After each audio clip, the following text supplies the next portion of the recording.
నమస్తే, welcome to reflection news. నేను శర్మ.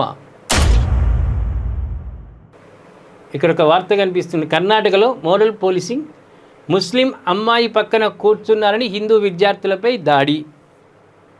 ఈ బల్పు దాడులు ఇట్లే ఉంటాయి. మరి జగిత్యాలలో జరిగింది కదా, మన వాళ్ళు ఏం చేశారు?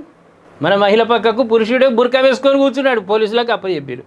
దాడులు చేయలే కదా, వేస్తే ఒకటి రెండు దెబ్బలు వేస్తుండేది. ఎందుకంటే పోలీసు వాళ్ళు ఎట్లయినా కొట్టరని భావనతో అక్కడ ఉన్న వాళ్ళు వేసిండొచ్చు 2-3 దెబ్బలు, పర్వాలేదు. వాడు చేసిన ఘనకార్యానికి దెబ్బలు సరిపోతాయి. ఇక్కడేమో ఇది కర్ణాటక పరిస్థితి అంతే, ఇంకా ఘోరం, మనకంటే ఇంకా ఘోరంగా ఉన్నది. దాడికి పాల్పడిన వారిని అదుపులోకి తీసుకున్న పోలీసులు ఇలాంటివి సహించబోవని స్పష్టం చేసిన సీఎం సిద్ధరామయ్య. మల్నాడు ప్రాంతాల్లో కొనసాగుతున్న ఘటనలు. ఈ సిద్ధరామయ్యనే మన ముఖ్యమంత్రి కంటే ఇంకా ఘనుడు. ఏం రాలి, ఈయన ఖాన్ అని పెట్టుకున్నాడు, ఆయన ఇంకేం పెట్టుకున్నాడు, వాళ్ళు తొట్లలో వేసి పేరు పెడదాం తర్వాత. కర్ణాటకలో మరో నైతిక పోలీసింగ్, మోరల్ పోలీసింగ్ ఘటన వెలుగు చూసింది. వేరే మతానికి చెందిన విద్యార్థిని పక్కన కూర్చున్నారన్న కారణంతో 2 విద్యార్థులపై తోటి విద్యార్థులే దాడికి పాల్పడ్డారు. ఈ సంఘటన చిక్మంగళూరు నగరంలోని ఒక ప్రైవేటు కళాశాల బస్సులో శుక్రవారం చోటు చేసుకుంది. పోలీసుల కథనం ప్రకారం సహ్యాద్రి కళాశాలకు చెందిన ఒక ముస్లిం విద్యార్థిని, 2 హిందూ విద్యార్థులు యోగేష్, జయంత్ కాలేజీ బస్సులో ఒకే సీట్లో కూర్చొని ప్రయాణిస్తున్నారు. స్నేహితులైన వీరు కలిసి కూర్చోవడాన్ని చూసిన అదే కాలేజీకి చెందిన సలీద్, రషీద్ అనే ముస్లిం విద్యార్థులు ఆగ్రహం వ్యక్తం చేశారు.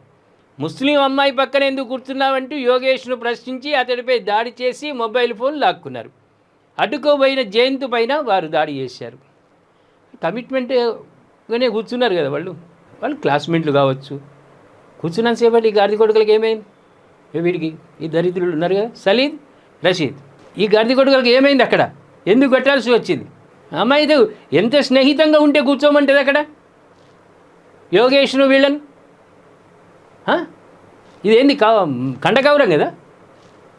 పరిస్థితి ఉద్రిక్తంగా మారడంతో కళాశాల యాజమాన్యం బసవనహల్లి పోలీసులకు సమాచారం అందించింది.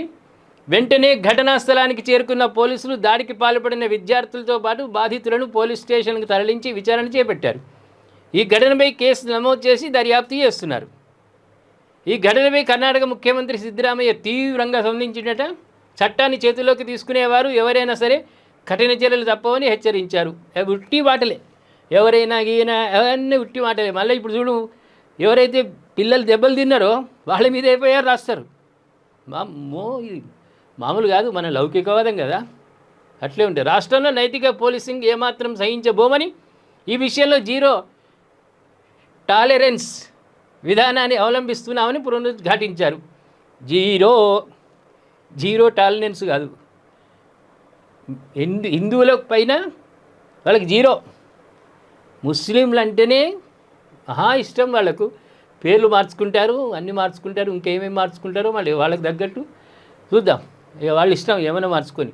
కానీ వన్ సైడ్ వ్యవస్థ. మనము మొన్న ఒక స్టోరీ వార్తల్లో చూసినాం.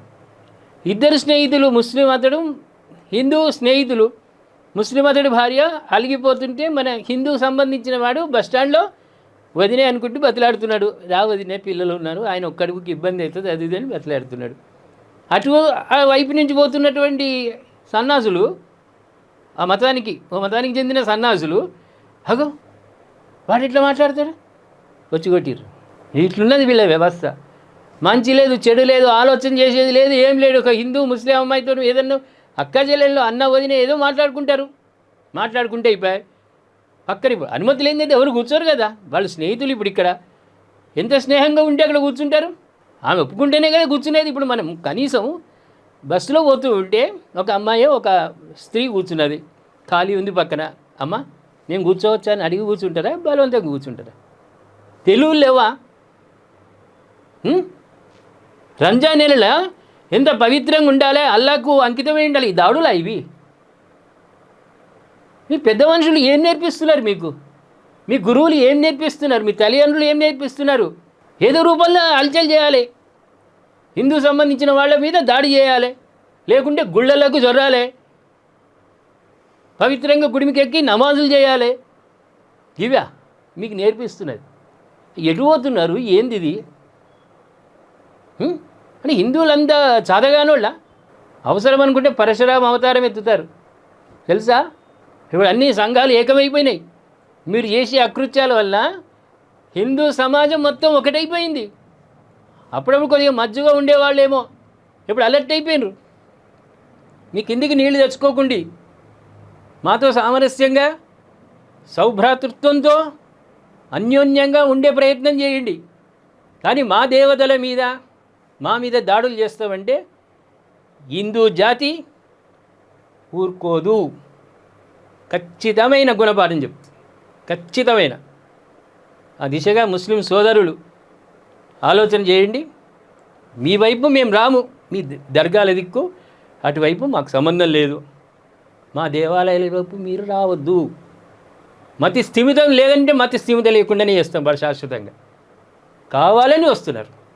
మతి స్థిమితం లేనోడు ఎటు పోవాలి? చెర్లలో పడని పోయి. మతి స్థిమితం లేనోడు చెరువులో పోయి పడని, లేదంటే ఇంట్లోళ్ళని దాడి చేసి ఇంట్లోళ్ళని పెద్దగా పొల్లు దొమ్మి పోనీటన్న. మా గుళ్ళకే వస్తాడు మతి స్థిమితం లేనోడు. మా గుళ్ళల్లో విగ్రహాలను ధ్వంసం చేస్తాడా? గుడెక్కి వాడు నమాజ్ చేస్తాడా? వాడా మతి స్థిమితం లేనోడు? ముస్లిం సోదరులారా ఆలోచన చేయండి. ఏమో చేస్తాం హిందూ దేవాలయాలను, హిందువులను ఏమో చేస్తాం అనుకుంటే అది జీరో, ఎప్పటికైనా జీరో. ఇది హిందూ జాతి, ఇది గడ్డ, హిందువుల దేశం. ఇది మిమ్మల్ని సమానంగా మేము గౌరవిస్తున్నప్పుడు ఆ విలువ నేను పోగొట్టుకుంటున్నారు. ఆ సందర్భంగా ఇది హిందూ దేశమే.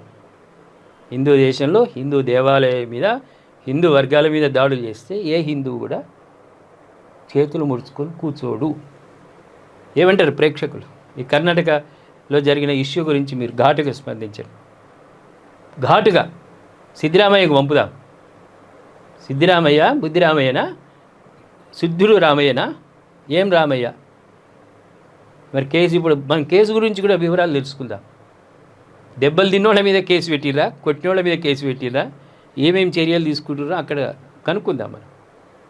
ప్రేక్షకులారా ఇమీడియట్లీ మీరు స్పందించండి, సబ్స్క్రైబ్ చేసుకోండి, షేర్ చేయండి.